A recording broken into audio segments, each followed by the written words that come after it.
Yurtimizda odamlarni ishli qilib, yuqori iqtisodiy o'sishni ta'minlashga xizmat qilayotgan eng asosiy qatlam bu tadbirkor.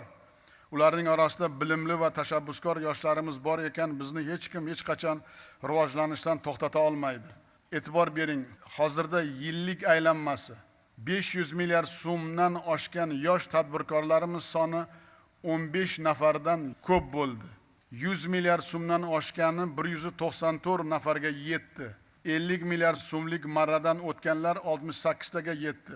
Bundan 8-9 yil ilgari yoshlarimiz katta korxonalarga rahbarlik qiladi, milliard so'mlik mablag'ni boshqaradi desa, birov bizga ishonganmi? Hech qachon ishonmagan.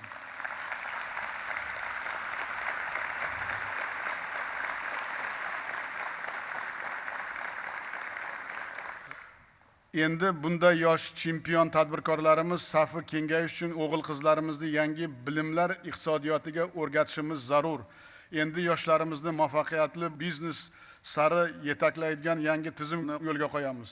Milliy bank va aloqa bankda yoshlar biznesiga mas'ul o'rinbosar lavozimi alohida kiritiladi va ular yoshlar tadbirkorligi jamg'armasiga ham rais bo'ladi. Bank Moliya akademiyasi Hashimov yoshlar tadbirkorligini rivojlantirish bo'yicha aql markazi sifatida belgilanadi. Bundan buyon akademiya tinglovchilarini hududlarda yoshlar va tadbirkorlar bilan uchrashadi va tayyor biznes loyihalarini shakllantiradi. Yoshlar tadbirkorligi jamg'armasi Sadullayev, Mirsoatov, Irisbekova tayyor loyihani qulay shartda yoshlarga taklif qiladi.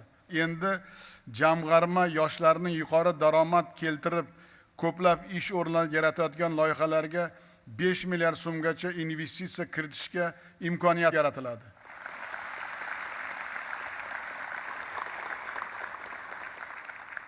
Eng yaxshi loyihalar akademiya tinglovchilarining magistrlik dissertatsiyasi sifatida qabul qilinadi. Ushbu tizim kamida 300 ming yoshlarimizga o'z biznesini boshlash uchun yo'l ochadi. Buning uchun Milliy bank chetdan 200 million dollar, Aloqa bank Irisbekova 50 million dollar olib keladi. Nimaga desangiz, tajribalaringiz bor.